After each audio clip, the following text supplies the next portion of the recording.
नुसत्या निवडणूक आल्या की योजनांचा महापूर आणायचा, मात्र रोजगाराचा पत्ता नाही। विरोधकांना महाराष्ट्र लुटायचा होता म्हणून त्यांनी आमच्याशी गद्दारी केली आणि सरकार पाडले। माझी बहिणी यशोमती ठाकूर ह्या वाघी नाहीत, त्या संकट काळात पाठीशी उभ्या होत्या। सत्तेतील तिघे म्हणजे भाऊ भाऊ सगळे मिळून महाराष्ट्र खाऊ, अशी यांची ही भाऊबंदकी आहे।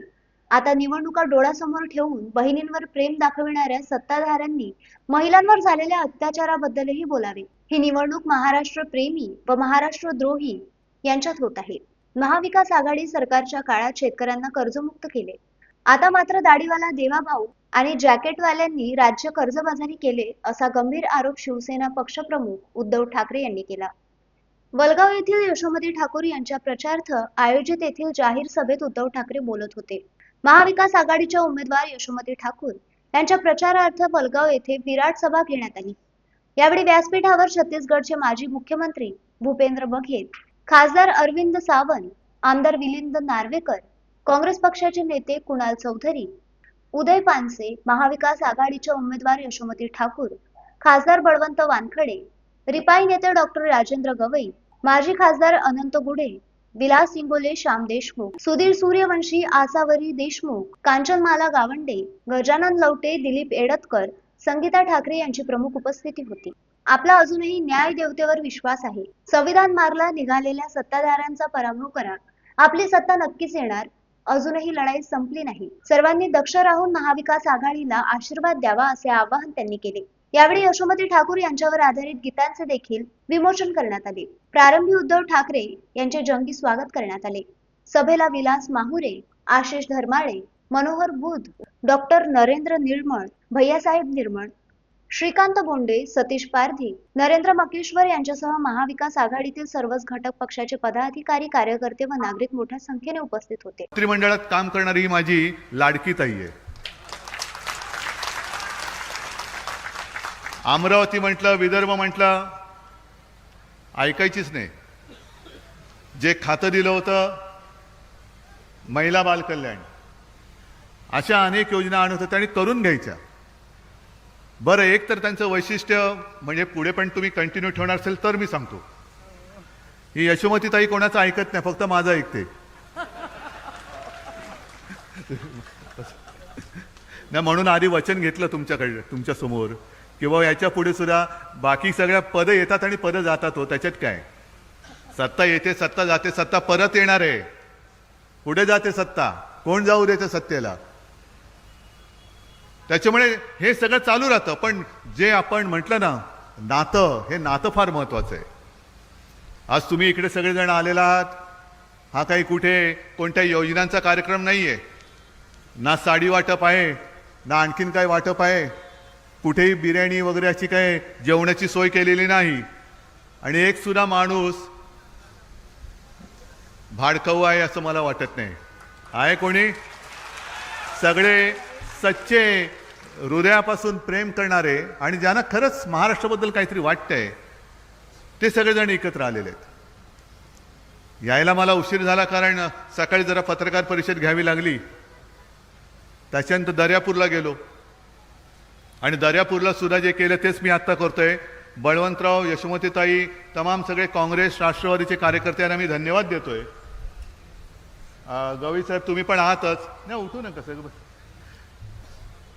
कसं पक्षाचं नातं असायला पाहिजे। मी मगाशी सांगितलं की जेव्हा लोकसभेच्या जागांची वाटाघाटीची चर्चा सुरू होती, तेव्हा काँग्रेसकडनं आमच्याकडे मागणी आली, अमरावती आम्हाला पाहिजे।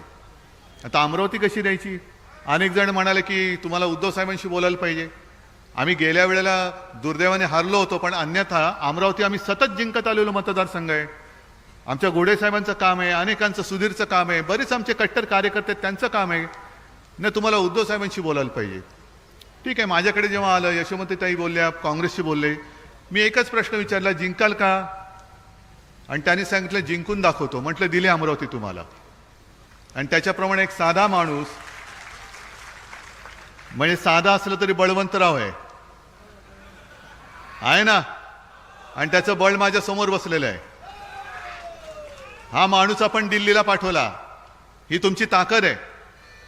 म्हणजे काय पैसा होतणार, किती पैसा होतणार? अरे पैशाने रस्त्यावरचा माल विकला घेऊ शकतो, पण ही माणसं नाही विकली जात.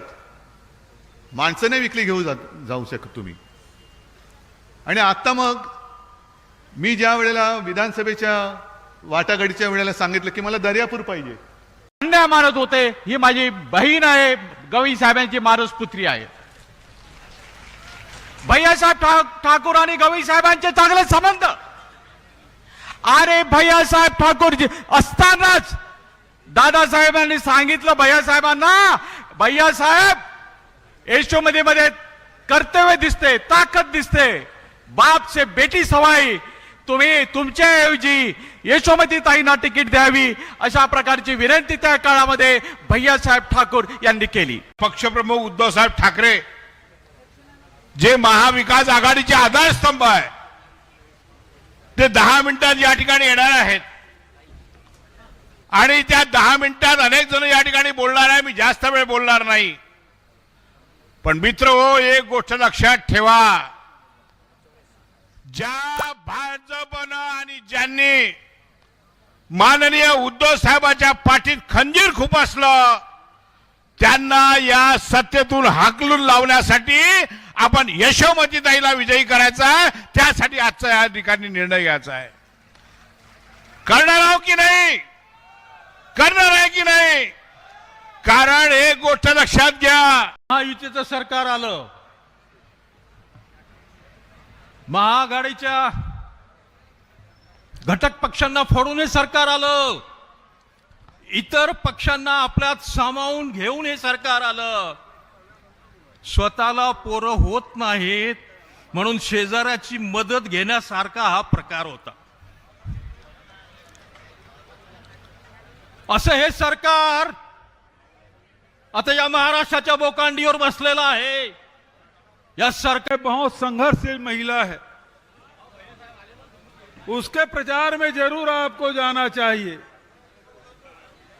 और 5 साल पहले मैं आपके विधानसभा में चुनाव प्रचार करने आया था. आप सबने यशोमती ठाकुर पर विश्वास किया, मेरे बातों पर विश्वास किया और यशोमती ठाकुर को आपने भारी बहुमत से जिताया. इसके लिए मैं आप सबको नमन करता हूं, प्रणाम करता हूं. आज फिर से यह अवसर है, इन 5 वर्षों में महाविकास आघाड़ी की. Ramchandra Mundane, the sting operation news, दिवसा. द स्टिंग ऑपरेशन न्यूज, सत्याचे दुसरे नाव, अन्यायावर लेखणीचा घाव.